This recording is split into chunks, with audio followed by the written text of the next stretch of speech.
ಇನ್ನು ಕರ್ನಾಟಕದ ಮೂಲದ ವ್ಯಕ್ತಿಗಳು ತಮಿಳುನಾಡಲ್ಲಿ ರಾಜ್ಯಭಾರವನ್ನು ಮಾಡಿದ್ದು ಹೊಸತೇನಲ್ಲ. ಅತ್ತ ಜಯಲಲಿತಾ ಸೇರಿದಂತೆ ಅನೇಕರು ತಮಿಳುನಾಡಲ್ಲಿ ಮಂತ್ರಿಯಾಗಿ ಮುಖ್ಯಮಂತ್ರಿಯಾಗಿ ಕೆಲಸವನ್ನು ಮಾಡಿದ್ದಾರೆ. ಆದರೆ ಮೊನ್ನೆ ನಡೆದಂಥ ಚುನಾವಣೆಯಲ್ಲಿ ಕರ್ನಾಟಕದ ಮೂಲದ, ಅದರಲ್ಲೂ ತುರುವೇಕೆರೆ ಮೂಲದ ವ್ಯಕ್ತಿಯೊಬ್ಬರು ಶಾಸಕರಾಗಿದ್ದಾರೆ ಅಂದರೆ ನೀವು ನಂಬಲೇಬೇಕು. ತುಂಬ ಇಂಟ್ರೆಸ್ಟಿಂಗ್ ಆದಂಥ ಡೆವಲಪ್ಮೆಂಟ್ ಇದು. ಯಾಕೆಂದರೆ ಎಲ್ಲಿಯ ತಮಿಳುನಾಡು, ಎಲ್ಲಿಯ ಕರ್ನಾಟಕ ಅಂತ ಸಹಜವಾದಂಥ ಪ್ರಶ್ನೆ ಕೇಳ್ತಾರೆ. ಆದರೆ ಕರ್ನಾಟಕ ಮೂಲದ ವ್ಯಕ್ತಿ TVK ಶಾಸಕನಾಗಿ ಆಯ್ಕೆಯಾಗಿದ್ದಾರೆ. ತುರುವೇಕೆರೆ ತಾಲೂಕಿನ ದಬ್ಬೆಘಟ್ಟ ಹೋಬಳಿಯ ಸುನಿಲ್ ಆನಂದ್ ಅಂತ ಇವರ ಹೆಸರು.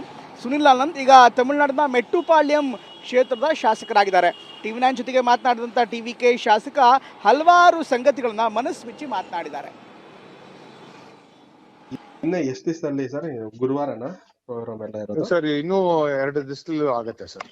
2 ದಿವಸ ಅಂದ್ರೆ 7ನೇ ತಾರೀಕು. ಸರ್ ಈಗ ಯಾರ ಜೊತೆ ಅಲೈನ್ಸ್ ಏನಾದ್ರು ಫಿಕ್ಸ್ ಆಯ್ತಾ ಸರ್? ಅಲೈನ್ಸ್ ಇನ್ನೂ ಅವರು ಮಾತಾಡ್ತಾ ಇದಾರೆ ಸರ್, ನನಗೆ ಗೊತ್ತಿಲ್ಲ. ಅದೆಲ್ಲ ಅದು ಹೈಕಮಾಂಡ್ ಡಿಸೈಡ್ ಮಾಡಬೇಕು. ವಿಜಯ್ ಸರ್ ನಾನ್ ಕರಪ್ಟೆಡ್ ಗೌರ್ಮೆಂಟ್ ಕೊಡ್ಬೇಕು. ಈ ದ್ರಾವಿಡಂ ಇದು ಇದಲ್ಲ, DMK ADMK ಇವರೆಲ್ಲ ಬಂದು ಸುಮ್ನೆ ರಾಂಗ್ ಪ್ರಾಮಿಸಸ್ ಕೊಟ್ಬಿಟ್ಟು ಯಾವುದೋ ಒಂದು ಯಾರಿಗೂ ಒಳ್ಳೇದ್ ಮಾಡಿಲ್ಲ. ಸೊ ಅದರಿಂದ he wants to do something for the people and he wants to run a new government which is without this ಹಣ ಕೊಟ್ಟು ಓಟ್ಗೆಲ್ಲ ಹಣ ಕೊಟ್ಟು ಇಸ್ವಂಗಿಲ್ದಲೆ ಪ್ಯೂರ್ ಗೌರ್ಮೆಂಟ್ ಕೊಡ್ಬೇಕು ಅಂತ ಮಾಡ್ತಾ ಇದ್ದಾರೆ. Public has to and they need to have a change. It's not like a DMK or ADMK government ತರ ಇರ್ಕೊಡ್ದು.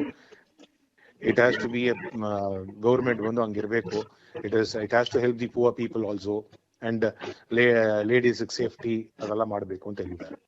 Full ತಪ್ಪಾಗಿದೆ ಸರ್.